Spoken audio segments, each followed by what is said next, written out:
ഒത്തൊരുമിച്ചൊരു ഗാനം പാടാൻ ശബരിനാഥന് കൊതിയായി, ശബരിനാഥന് കൊതിയായി. സംഗതി പിടിയിട്ട് കാണുമല്ലോ അല്ലേ? എല്ലാവർക്കും നമസ്കാരം, പുതിയൊരു വീഡിയോയിലേക്ക് സ്വാഗതം. പിണറായി വിജയൻ എന്റെ രാഷ്ട്രീയ എതിരാളിയാണ്. അതുകൊണ്ട് അദ്ദേഹത്തെ ഹഗ് ചെയ്യാനോ കൈ കൊടുക്കാനോ ഞാൻ തയ്യാറല്ല എന്ന് രാഹുൽ ഗാന്ധി പറഞ്ഞത് ഈ അടുത്ത കാലത്താണ്. ഏകദേശം ഒരു മാസത്തിനുള്ളിലാണ് ഈ ഒരു വാക്ക് രാഹുൽ ഗാന്ധി പറഞ്ഞത്. IND മുന്നണിയുടെ മീറ്റിംഗിന് ശേഷമാണ് അദ്ദേഹത്തിന്റെ സൈഡിൽ നിന്ന് ഇങ്ങനെ ഒരു സ്റ്റേറ്റ്മെന്റ് ഉണ്ടായത്. സംഗതി ഇവരൊക്കെ ഡൽഹിയിലും തമിഴ്നാട്ടിലും പഞ്ചാബിലും വേണ്ട എല്ലാ സംസ്ഥാനത്തും ഒരേ മുന്നണിയുടെ ഒരുമിച്ചാണ് ഇലക്ഷനിൽ നിൽക്കുന്നത്, ഒരുമിച്ചാണ് ഭരണപക്ഷത്തോ അല്ലെങ്കിൽ പ്രതിപക്ഷത്തോ ഇരിക്കുന്നതെങ്കിൽ പോലും കേരളത്തിലെത്തുമ്പോൾ ഇവർ രണ്ടും രണ്ടാണ്. ഒരാൾ ഭരണപക്ഷത്താണ്, ഒരാൾ പ്രതിപക്ഷത്താണ്.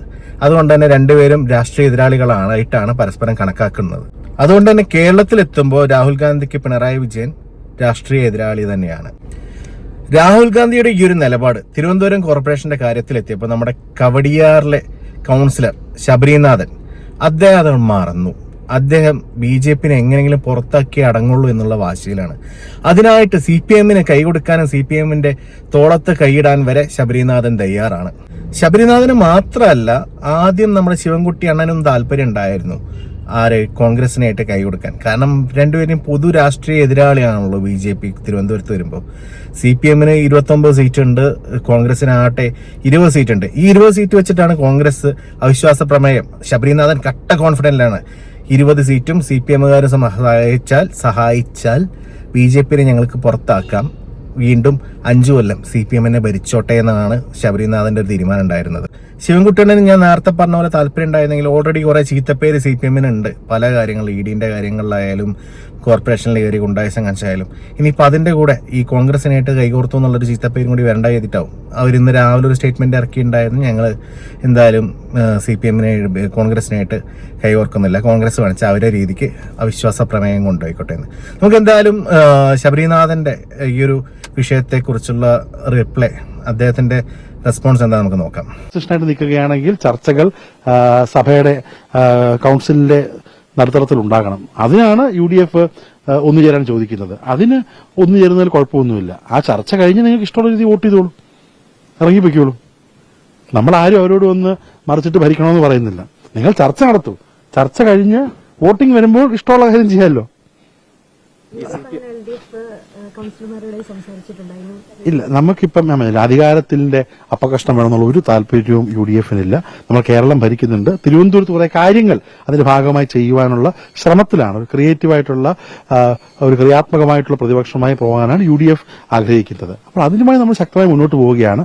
പക്ഷെ നമുക്കുള്ള ഒരു അധികാരമാണ്, ഒരു റൈറ്റാണ് ഈ 6 മാസം കൂടുമ്പോഴുള്ള അവിശ്വാസ പ്രമേയം. ആ റൈറ്റിനെ ഉപയോഗിക്കാനുള്ള ഒരു പ്ലാറ്റ്ഫോമാണ് ചോദിച്ചത്. ആ പ്ലാറ്റ്ഫോമിൽ ഒന്നിക്കുന്നതിൽ ഒരു തെറ്റുമില്ല. അത് കഴിഞ്ഞ് അഥവാ മാറ്റി വോട്ട് ചെയ്യണമെങ്കിൽ അല്ലെങ്കിൽ വോട്ട് ചെയ്യണമെങ്കിൽ വോട്ട് ചെയ്തിരുന്നാൽ പോരെ LDF.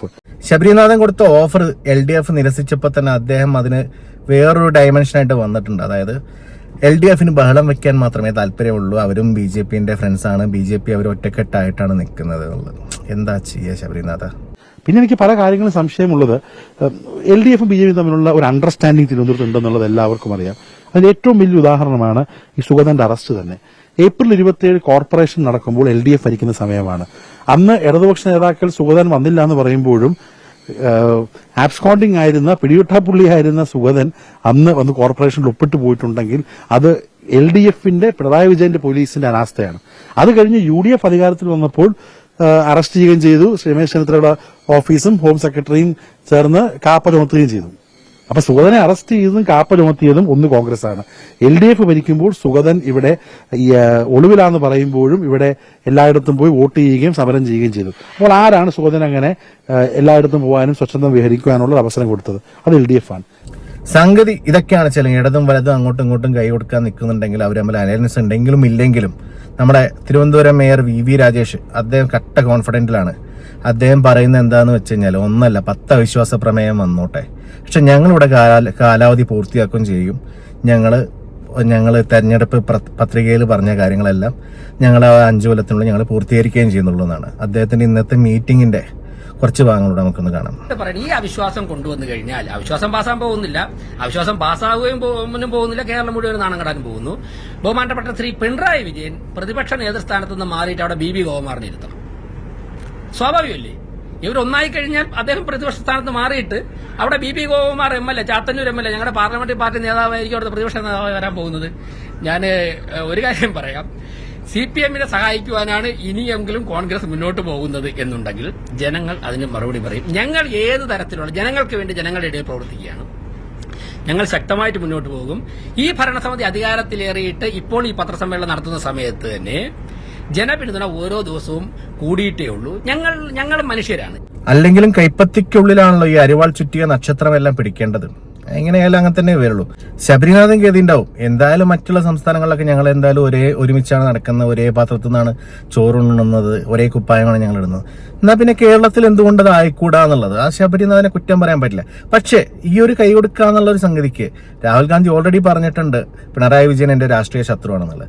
അപ്പൊ ഇത് ശബരിനാഥന്റെ മാത്രം തീരുമാനമായിരുന്നോ, അതല്ലെങ്കിൽ കേരളത്തിലെ കോൺഗ്രസ് നേതാക്കന്മാർക്ക് ഇത് അറിയായിരുന്നോ, രാഹുൽ ഗാന്ധിക്കും ഇതിനെക്കുറിച്ച് അറിവുള്ളതാണോ എന്നുള്ളതൊക്കെ തെളിയിക്കേണ്ട ബാധ്യത കോൺഗ്രസ് നേതാക്കൾക്കും രാഹുൽ ഗാന്ധിക്കും ഉള്ളതാണ്. ചെയ്യുമെന്ന് കരുതുന്നു. എന്തായാലും ശബരിനാഥന് വേണ്ടി ഞാൻ ഇന്നൊരു പാട്ട് ഡെഡിക്കേറ്റ് ചെയ്യുന്നു. വിനീത് ശ്രീനിവാസനും ഒരുമിച്ച് അഭിനയിച്ചൊരു പടമുണ്ട്. വിനീത് ശ്രീനിവാസന്റെ മകനായിട്ട് തന്നെ അഭിനയിച്ചൊരു പടമുണ്ട്. അത് പടത്തിന്റെ പേര് ഓർമ്മയില്ല.